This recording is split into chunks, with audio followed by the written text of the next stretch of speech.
'Pag magi-start mag-video, ang kailangan lang is head mount. Hindi pwedeng neck mount or chest mount, dapat head mount. So, ang gagawin lang, ikakabit lang yung phone sa head mount, tap record, tapos isuot sa ulo.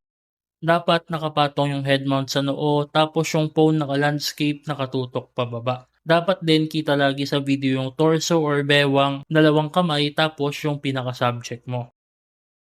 'Pag gumagawa naman ng task, dapat nakikita pa rin yung kamay and katawan kahit kapag lilingon. Dapat kasama pa rin yung buong katawan para hindi ma-out of frame yung kamay tsaka bewang.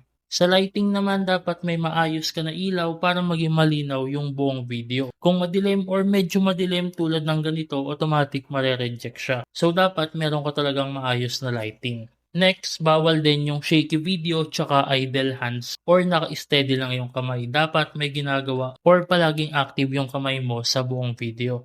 Sa movements naman, dapat natural lang, hindi pa ulit-ulit, hindi din robotic. Halimbawa, magpupunas ka, wag mo siyang ulit-ulitin para humaba yung video, mare-reject yun. Dapat natural na movement lang. So, every video dapat 30 seconds hanggang 40 minutes lang. Bawal mas maikli, bawal din mas mahaba.